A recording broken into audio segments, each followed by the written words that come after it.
Converting motels and hotels into midterm rentals is one of the most challenging but most successful things you can do in the conversion space associated with real estate. So here's the thing. If you're somebody who wants to get into real estate and you don't want to have all your money tied up for a long time, you have to start thinking about BRRRR strategies or value add type strategies. In the single family space, the problem with BRRRR strategies is you typically have to do a large renovation to be able to raise the value of an asset, which is primarily based on other comps or sales in the area. In the multifamily space, whether you're talking in the hotel, motel, or true multifamily long-term living, you build your value by increasing the net operating income. And remember, net operating income is your income minus your expenses without considering the mortgage. And so what you need to do if you really want to get this right is you can look at platforms like PadSplit or other co-living platforms that are a rent by the week, by the room model. You can then go find a hotel or motel that's maybe underperforming, and you can do that conversion process. And that conversion process will allow you to take a property, and that property can then be converted into a new use. So for example, right now we have a case study. It's a 28 unit property in New Orleans.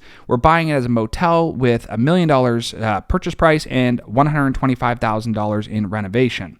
Because it's an underperforming asset right now, what we have to do is we have to actually change the way that we actually modify the property. We have to take it from a motel or hotel and convert it directly into another asset type, which is this midterm rental. And so what you do is you go in, you take out all the furniture, you redo the carpet, the flooring, some of the vanity sinks, the fixtures, all this, you repaint everything, and then you put new furniture in that doesn't have the hotel, motel kind of look. And I think most of you understand what that looks like because you've stayed at various different levels of hotels in your life. If you stay at the Ritz-Carlton, they have a very different setup than if you stay at a one-off motel on the side of a highway. So what you need to do is you need to ask yourself, is it possible for you to make cash flow once you refinance out these properties? So for example, in this case, if we had 28 rooms at roughly $185 a week, we can get somewhere around $20,000 a month in income throughout a property by doing this conversion. Now, the interesting thing about it is you have to look at your cash on cash return up front, but then you have to look at your cash on cash return once you refinance. One of the most overlooked pieces here is the fact that you can actually put money in and pull money back out if you do things properly. And when I mean do things properly, that means you actually have to focus on changing the way that the property operates. You have to raise the NOI. So if we buy it for $1 million with $125,000 down, seller finance $875, we put in an additional $125 in, we're $250,000 plus carrying cost in. You have to negotiate with sellers to allow you to have deferred payments while you're doing these modifications, because doing these modifications take time, money, energy, and effort. The goal is you have to make sure that your new expenses when you have a new property are accounted for. So for example, insurance. Insurance is not going to be the cost that it is today. Insurance is going to be the cost of the future. Meaning, if I have an asset where a P&L is given to me, you might see that they're spending $10,000 a year on insurance, but maybe they bought the asset 20 years ago. And what's going to happen is you're going to have to spend a lot more money. The reason you have to spend a lot more money is your asset value is going to go up. Maybe it's $30,000, $40,000, $50,000 a year in insurance.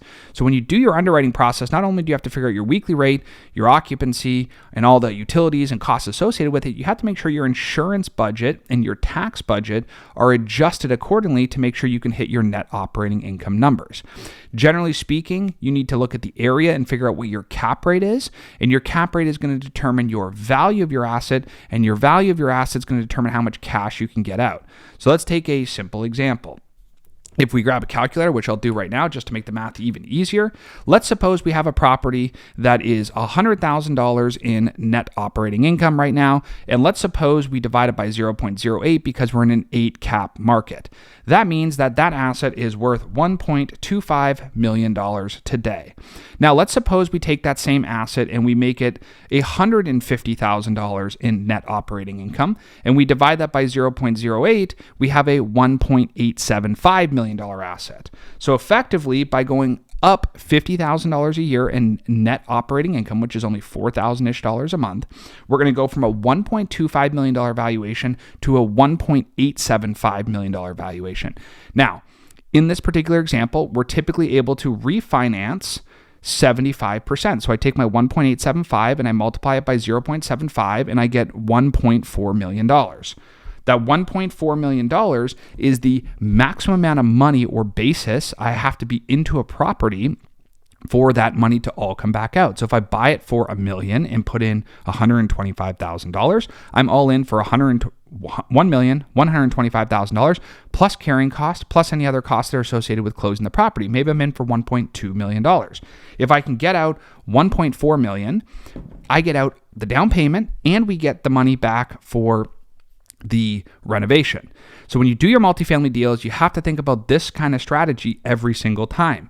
Now, the last piece I want you to consider, this is really, really important. Not all deals can just be cashed out right away. There's usually a seasoning period anywhere from 6 to 12 months. So when you're doing your calculations, you need to think about you're going to have to hold your current terms, whether it's bridge terms, seller finance terms, or something creative. You're going to have to account for all those carrying costs because you're going to have stabilized net operating income. You can't have income that's bouncing around all over the place. You have to have income that's stabilized, meaning it's relatively the same over time, typically 3 months of consistency or a blend of the average, a blended average of the last 6 months. So let's say you have $22,000, $20,000, $18,000. Those blended would be $20,000. They're going to look at that kind of blended rate and say that is your true gross income. Your gross income is then going to subtract your expenses, gas, water, sewer, electric, internet, taxes, insurance, everything except the PI, the principal interest payment. And that's going to give you the value of the asset because you're going to have income minus the expenses, which is going to give you your net operating income. Your net operating income is going to be divided by the cap rate for the area, which the appraiser will give you. And then you're going to have a new future value.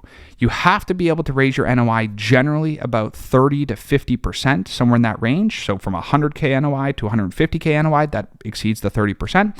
That'll allow you to pull out all of your cash, which means that you're not going to be stuck inside the deal and have a bunch of money left over. Now, this is a perfect scenario. Not every deal is a perfect scenario, of course, but these are the numbers that are associated with putting money into a deal, refinancing the deal, and then pulling the money back out, which takes strategic planning and budgeting and sticking to your plan.